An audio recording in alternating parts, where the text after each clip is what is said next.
Chers amis de la presse, mesdames et messieurs les journalistes, merci d'avoir répondu une fois encore à notre invitation, 5 jours après notre dernière conférence de presse.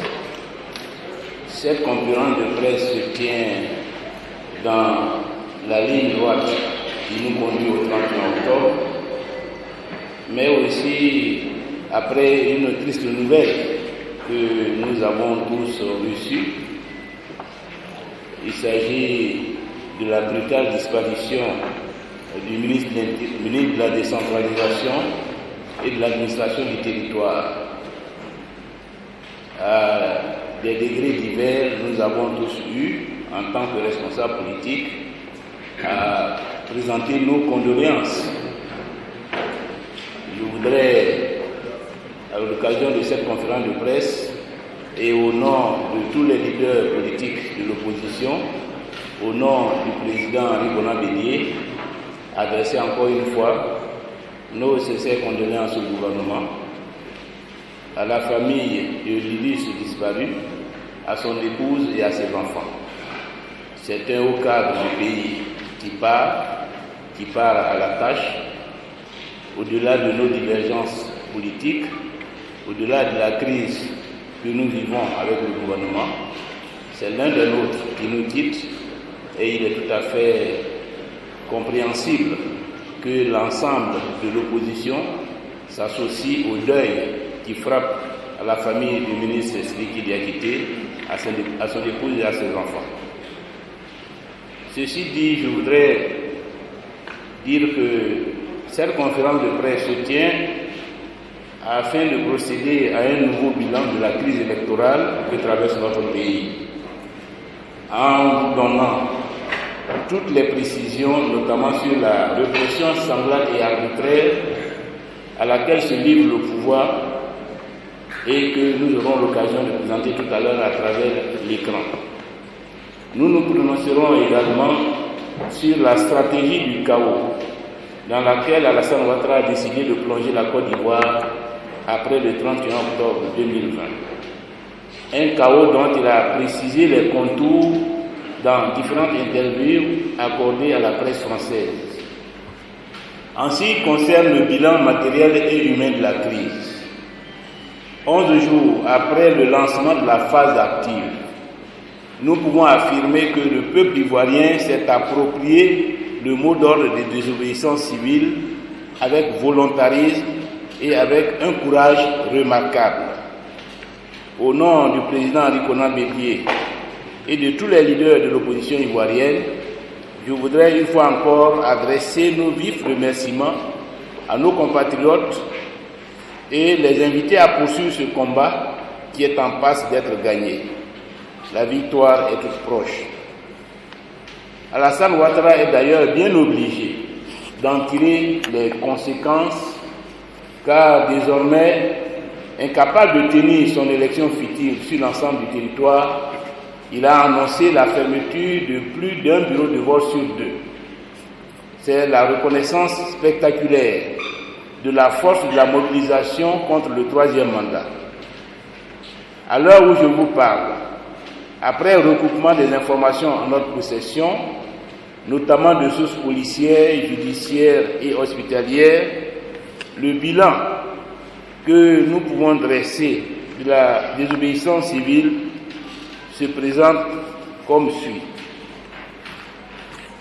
En date du 24 octobre 2020, et pour la seule commune de Dabou, nous déplorons 16 morts, 67 blessés, 52 individus interpellés, 12 fusils saisis, 70 machettes saisies, 3 maisons incendiées, 10 véhicules calcinés.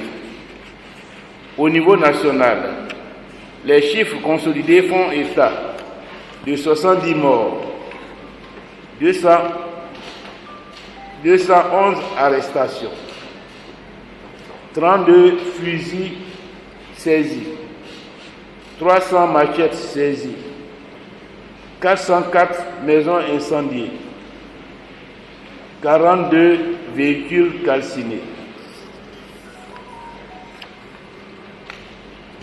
En ce qui concerne l'exercice du régime, la mobilisation pour la désobéissance civile affole le régime. Il perd pied. Il perd pied parce qu'il sait ses jours comptés. Il répond par une stratégie de la terre brûlée et de la terreur sur les populations.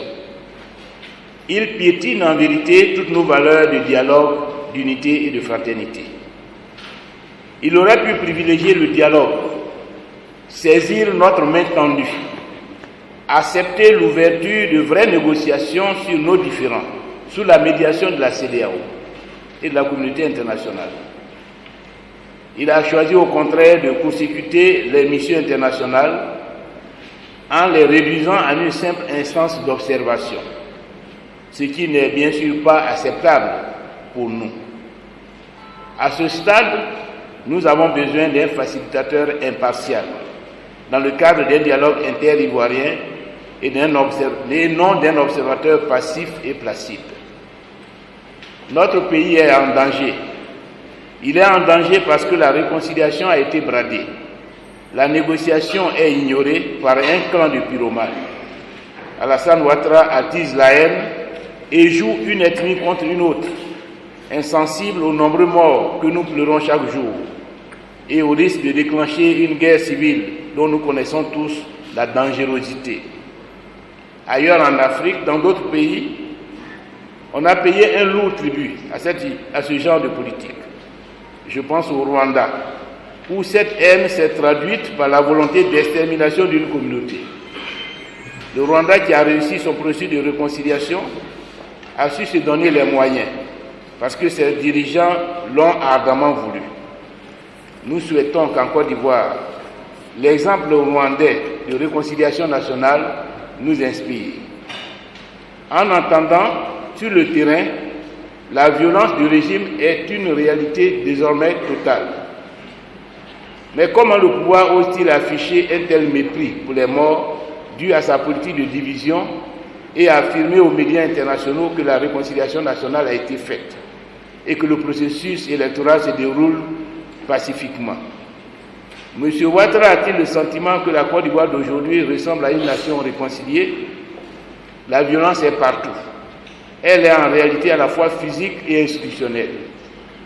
Violence physique avec ces chasses à l'homme tragiques dont les militants de nos différents partis et plateformes sont victimes de la part des miliciens à la solde du régime. La méthode est désormais parfaitement rodée. Le régime s'appuie sur des milices parallèles, ces véritables commandos de la mort, équipés de machettes et d'armes à feu, Kalachnikov et calibre 12. Convoyés par le régime dans des véhicules réquisitionnés pour l'occasion, ces jeunes microbes instrumentalisés par le pouvoir sont armés jusqu'aux dents. Ils tuent, blessent, tabassent jusqu'au sang. Ils pillent et brûlent. Ils sont parfois assistés, protégés dans leur basse besogne par des forces de défense et de sécurité. Alassane Ouattara sacrifie son peuple sur l'autel d'un narcissisme effréné et d'une soif de pouvoir qui ne connaît désormais plus de limites. Nous réclamons l'ouverture d'une enquête internationale sur ces crimes commis par Ouattara et ses milices sur le peuple de Côte d'Ivoire. Nous adressons nos condoléances les plus attristées aux familles endeuillées et aux amis des victimes et toute notre compassion aux blessés. Nous assurons les prisonniers que nous ne les oublions pas et les assurons de notre détermination à œuvrer pour les revoir très vite en liberté. Depuis ces derniers jours, cette violence totale, cette souffrance inouïe porte le nom de Dabou.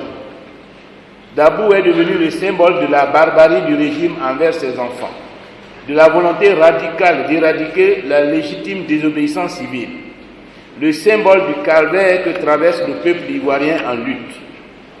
La mobilisation de Dabou, le courage de ses enfants resteront dans nos mémoires comme un haut lieu de notre résistance à la tyrannie. On a d'ailleurs vu surgir sur les réseaux sociaux le hashtag « Je suis Dabou ». C'est l'expression de la solidarité de tout un peuple et au-delà de nous, des amis de la Côte d'Ivoire, envers cette localité martyre. La violence est également institutionnelle. Nous savons tous que l'élection présidentielle ne peut pas se tenir sans bureau de vote, sans matériel de vote, sans candidat, sans commission électorale indépendante, sans commission locale. Contre toute raison, le régime s'obstine et s'efforce de contourner cette évidence. Après avoir décidé de faire distribuer les cartes électorales dans les commissariats et par porte à porte, en violation de la loi électorale, Alassane Ouattara vient d'annoncer dans un journal français, le journal du dimanche, qu'il avait unilatéralement décidé de réduire le nombre de bureaux de vote de plus de la moitié, c'est-à-dire de 22 000 à 10 000. Une fois encore, il bafoue les règles de droit, piétine le code électoral qui dispose dans son article 21, et je cite, que le nombre et les lieux de bureaux de vote sont fixés par décret pris en Conseil des ministres sur proposition de la commission chargée des élections. Plusieurs remarques à l'annonce de cette nouvelle. Le chef de l'État crée deux catégories de citoyens, ceux qui peuvent voter et les autres. Il reconnaît implicitement le succès de la désobéissance civile puisque 12 000 bureaux de vote sont impraticables. Il avoue la totale dépendance d'une commission électorale sous contrôle et valide notre démarche de désobéissance civile. C'est en réalité le fait du prince. Or, comme il n'y a ni prince, ni roi, ni empereur, ni sauveur suprême dans la République de Côte d'Ivoire, Alassane Ouattara va finir son mandat et puis il va partir. La stratégie du chaos. Il va partir car nous n'allons pas le laisser plonger notre pays dans le chaos. C'est bien le chaos qu'il prépare. Il n'ose pas le dire explicitement au peuple ivoirien, mais lorsqu'il s'exprime face à des journalistes français, il se lâche, sans vergogne, sans tabou. Son interview au quotidien Le Monde est particulièrement édifiante sur sa psychologie et ses intentions. Alassane Ouattara tombe le masque et personne ne pourra dire demain « je ne savais pas ». Ni nous, Ivoiriens, ni ces chancelleries occidentales qui espéraient des gestes d'ouverture et envers lesquels ils se posent en garant de la stabilité. Elles sont désormais fixées, pleinement informées. Ouattara, c'est la garantie de la violence et de l'instabilité dans une sous-région en crise, où la menace sécuritaire est partout, la menace terroriste partout. La stabilité n'est pas possible avec les violences dont sa candidature est porteuse. La condition de la stabilité, c'est la réconciliation, l'état de droit et la démocratie, socle de la paix et du développement. Dans ces différents propos, on retrouve logiquement sa propension bien connue au mensonge. Mensonge sur les accords de Linas Martoussi à propos de son éligibilité. Il ne serait pas concerné par la modification de l'article 35. Et pourtant, c'est à cause de cela que nous avons connu la rébellion armée. Et pourtant, il a été un candidat à titre exceptionnel en 2010, par l'application de l'article 48 de la Constitution de 2000. Et pourtant, en 2015, il a été candidat par dérivation de sa candidature de 2010. Et en 2020, il veut être un candidat d'urgence, face à un cas de force majeure.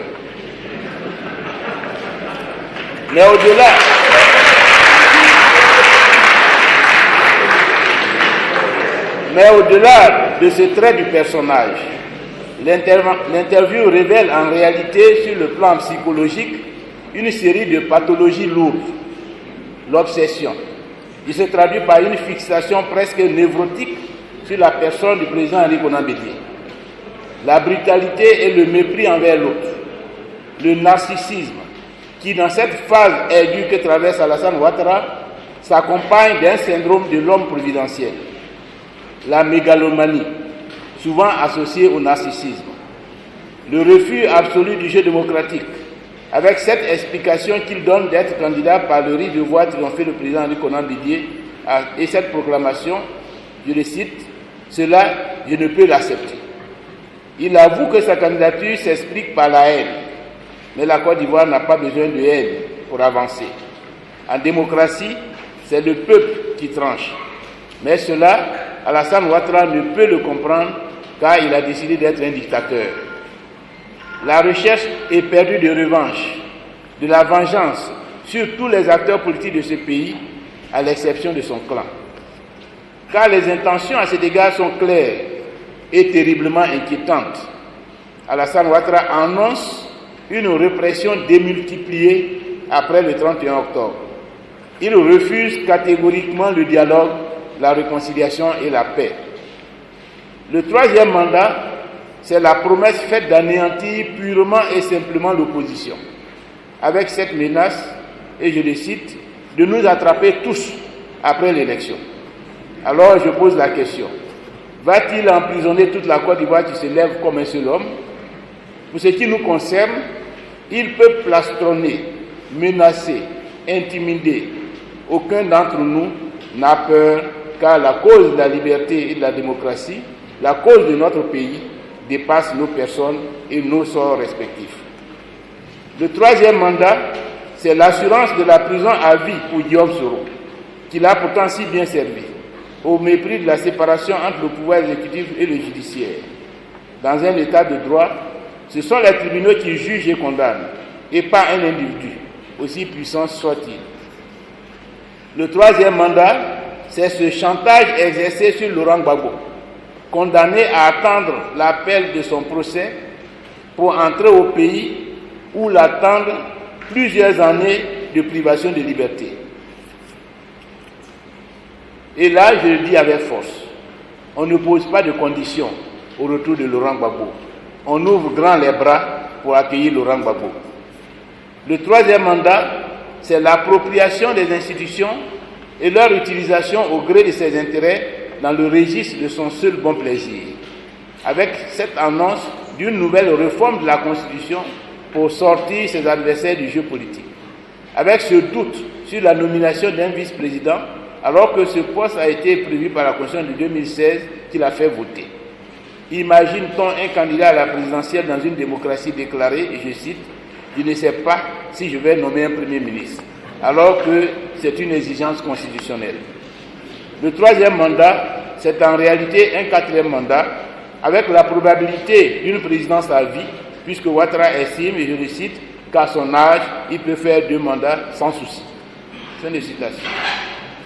Face à ces propos surréalistes, nous tenons à réaffirmer le sens de notre combat commun. On ne joue pas avec les institutions, on les respecte, on les applique. Elles ne sont pas un cahier d'écolier qu'on griffonne et rature au gré de ses impulsions et de ses intérêts. Si les institutions ne le permettent pas, on ne se représente pas. On nomme un vice-président si la Constitution le prévoit. On respecte l'indépendance de la justice en ne décernant pas des peines et de prison à vie de son propre chef. Dans cette dernière ligne droite, je voudrais réaffirmer que notre désobéissance civile est pacifique et démocratique, que notre objectif n'est ni de nous attaquer à qui que ce soit, ni de détruire quelque bien que ce soit. Nous appelons donc nos compatriotes à la mobilisation pour contrer Alassane Ouattara en étendant la désobéissance civile sur l'ensemble de la Côte d'Ivoire. Nous dénonçons par avance l'envoi d'observateurs pour observer une élection qui exclut tous les candidats, même ceux qui ont été retenus malgré lui par le Conseil constitutionnel. Nous rejetons par avance les conclusions que de tels observateurs tireront de leur mission, qui n'a aucun sens, parce qu'il n'y a pas d'élection en Côte d'Ivoire. La désobéissance civile doit désormais être totale, globale et massive, afin qu'il en soit ainsi. Alassane Ouattara est un pyromane et un apprenti sorcier. Samedi 31 octobre 2020, il cessera d'incarner la République de Côte d'Ivoire. Je vous remercie.